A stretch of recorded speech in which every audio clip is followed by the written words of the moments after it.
Hello, my name is Luke Lindemann. I'm a linguist and postdoctoral researcher at the George Washington University Medical School. Today I want to talk about what we can learn about the morphological complexity of the Voynich text. This work came out of research conducted with the Voynich Working Group at Yale University. The motivation for this avenue of research comes from observations about the statistical properties of the text. At the character level, Voynichese looks very unusual. This is a chart of conditional character entropy in a corpus of over 300 languages. Conditional character entropy measures the predictability of character combinations, and we can see that Voynich is much more predictable than any other alphabet, abjad, or syllabary.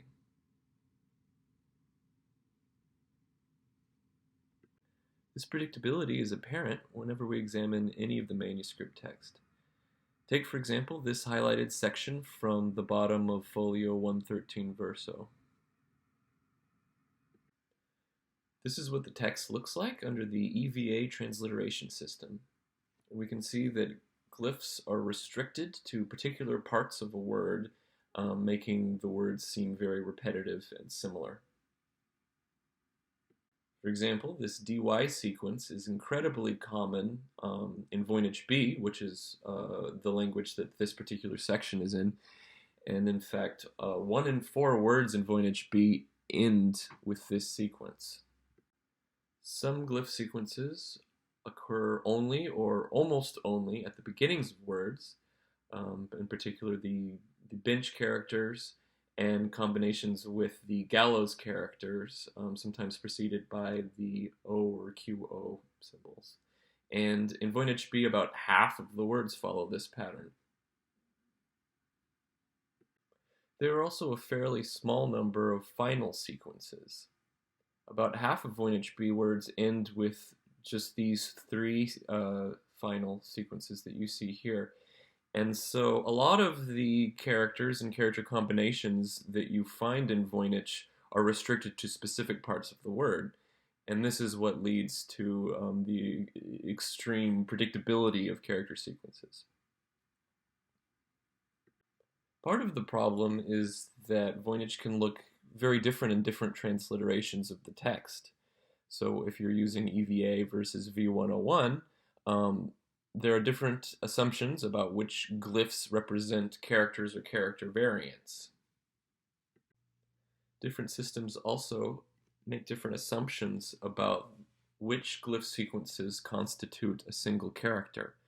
So depending upon the system, these sequences of glyphs might be considered one character or multiple characters.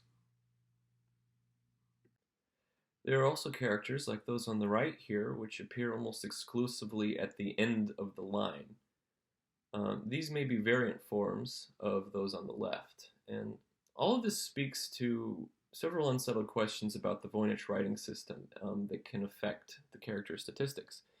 But regardless of which system you use, Voynich looks very, very strange and unlike natural language at the character level. However, if we examine Voynichese at the word level, in many respects it looks much more typical, much more like what we see in known language texts. These charts show the ranked word frequency of the most common words in Voynich A and Voynich B. So the distribution of words appears to follow a power law, which is something that we expect to find in natural language texts.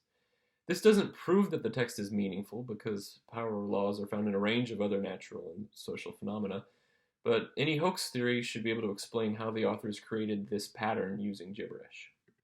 Furthermore, the proportional frequency of the single most common word in a language, for Voynich A and Voynich B, they fall within the range of what we expect in natural languages.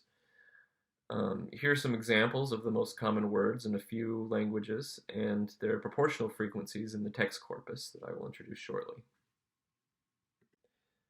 So the overarching goal of this project is to develop a morphological profile of Voynichese, looking particularly at statistics at the word level.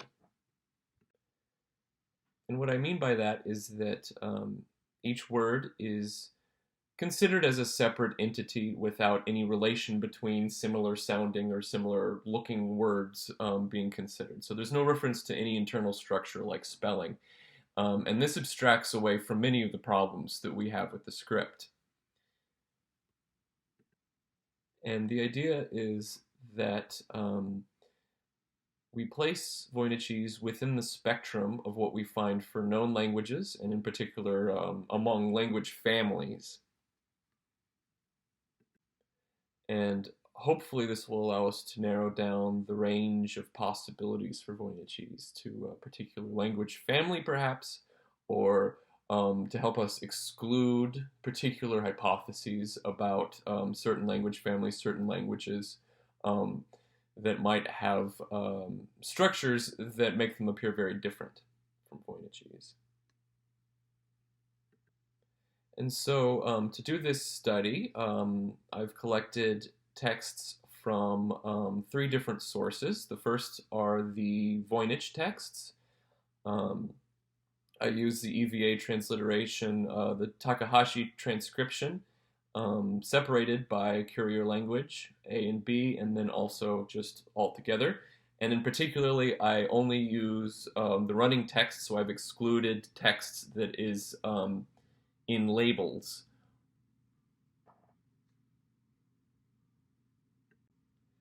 Secondly, I have a corpus of 160 different language samples.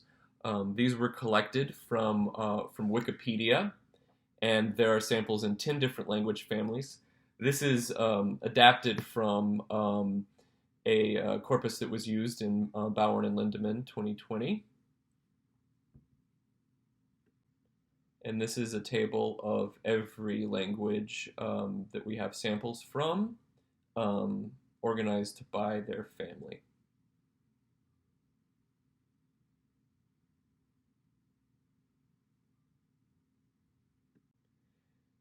And the Wikipedia corpus naturally consists entirely of modern texts.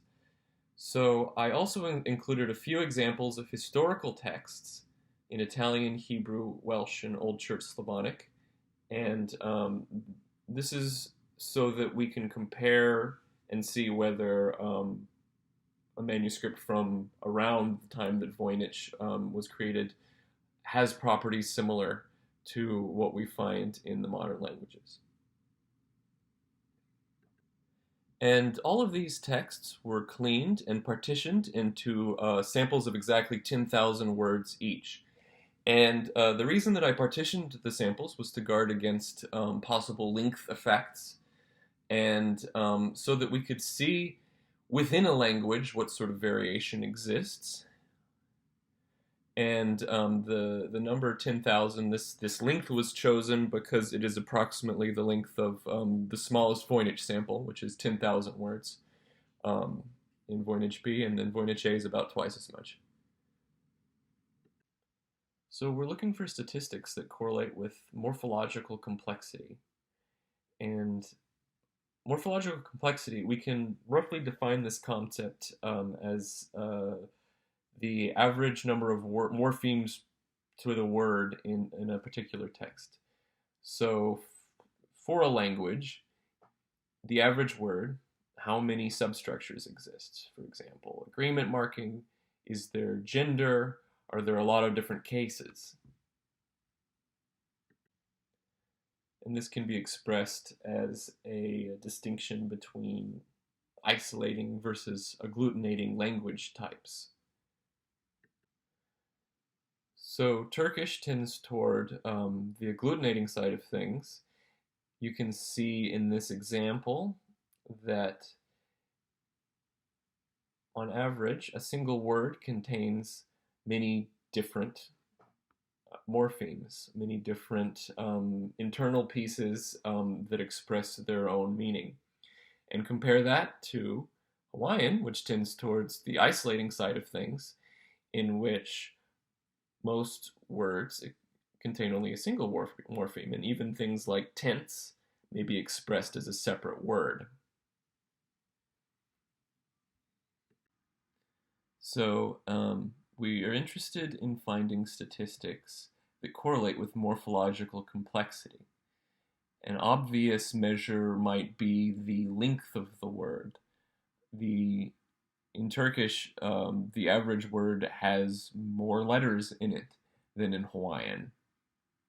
However, remember, we don't want to look at the character level at all. We're just looking at words as completely separate entities for Voynich, so we can't use that. So the first measure that I found to be the most useful for capturing morphological complexity is the moving average type token ratio. So the type token ratio of a text is just the number of distinct words in a text divided by the total number of words. And for a very morphologically complex language, you would expect the type token ratio to approach 1. This means that every word in the text is only found once. And you can see why this might be the case for morphologically complex languages. The Latin word here, librorum, is the plural genitive of liber, a book, and you would expect that word to be fairly rare versus a more isolating language like English, where if you were to render that, you would have to say something similar with multiple words. You'd say of the books, perhaps, and each of those single words would be much more common. The issue with the type token ratio is that it is heavily affected by the length of the text itself. So the moving average type token ratio partitions a text into windows of a certain number of words and then takes the average type token ratio across each of them. So for our purposes, we're interested in maximizing the differences between language families in our Wikipedia corpus. We want to see how different they are. So what we're going to do is we're going to look at the difference between overall and within language statistical variance in the corpus. There's more details to this method in the paper, but we obtain from it an optimal window of 1,000 words. So we're interested in a moving average type token ratio with a 1,000 word window. The second measure we found is the most common words measure. And this is just the proportion of the text which consists of frequent word types. So, for example, the amount of the text that consists of the 5 most frequent words, or the 10 most frequent words, or the 100 most frequent words. And we can also see why this measure correlates with morphological complexity by comparing a common word in English, the, which occurs about 7% of the time in the text. Compare that with the German word for the, which has multiple different forms. It changes based on the case, number, and gender as well. And so this is just in the nominative case. Has 3 different forms for masculine, feminine, and neuter, singular. And as you'd expect, they occur with less frequency in the text. This is because the word "wie" is spread out over multiple forms in German. So we follow the same method for looking at the within family and overall variance in the Wikipedia corpus for language families and obtain an optimal rank for the MCW measure, and we look at the 70 most common words. This chart depicts the average MATTR and MCW values for each language family in the Wikipedia corpus. So there's a clear correlation between morphological complexity and language family. Language families that exhibit more morphological complexity, especially the Turkic and Uralic languages, appear in the top left of the chart. More isolating languages like Philippine and, to a lesser extent, the Celtic, Germanic, and Romance languages appear in the bottom right. And We didn't include them in the analysis because we don't have enough samples in our corpus, but the average for extremely agglutinating and polysynthetic families like Caucasian and Inuit, these would be depicted way off in the extreme upper left of the chart. And the more isolating languages, families like Polynesian, are on the extreme bottom right. And this is where Voynich falls in the chart, with Voynich A appearing to exhibit somewhat more morphological complexity than Voynich B, both somewhat more than the average for Germanic and Romance languages, but fairly far below what we see for Semitic and Slavic. And the Voynich statistics are clearly within the range we find among natural languages, which we might not have expected considering the very unusual and unlanguage-like character properties we saw earlier. If we put the averages for the other historical texts on the chart, we see that they do deviate somewhat from the centroids of their respective modern families. In particular, the Welsh Mabinogion and Italian Rhetorica, they look much less complex than we would expect, considering the placement of the Celtic and Romance centroids. This may be a feature of some historical texts, but it's also at least partly attributable to language variation within the family. So this shows the placement of every sample within the Romance family in green, along with the historical La Rhetorica samples in red, and the Voynich in blue. So note the cluster of samples in the top left, which appear to exhibit more morphological complexity than the others. These are samples of Latin, which is the Italic progenitor of the modern Romance languages, and which exhibits a great deal more morphological complexity than the modern languages. So from the variation within a family, we can see that Romance is clearly still in the running as a possible candidate for Voynich. We can predict whether a particular text is likely to be in a particular family by creating a normal distribution based on the statistical values. For example, this is a graph of the sample density for the MCW statistic in the Celtic language family. The solid red bars on the edges indicate 3 deviations from the mean. The dotted lines indicate the average values for 2 different historical texts, the Slavic Codex Suprasliensis and the Celtic Mabinogion. Note that the Celtic text falls within the modern Celtic distribution, while the Slavic text falls outside of it. We can use this technique to evaluate candidate language families for Voynich and the historical texts. In these charts, the language families are ranked by the Euclidean distance between the sample text centroid and the family centroids. So the top guesses are at the top. And then a light gray bar indicates that the family has been statistically excluded by one statistic, and the dark gray bar indicates that it's been excluded by both statistics. So for the historical texts at the top, note that the correct family is not always the first choice. It's not the closest to the centroid of its family in every case, but it is always within the top 3. And because Voynich, the Voynich is on the bottom charts there, because Voynich is right in the middle of the chart, only the most and the least morphologically complex languages have been excluded. Voynich A most closely resembles Iranian, Indic, Slavic, and Germanic, while B most closely resembles the Iranian, Germanic, Indic, and Romance.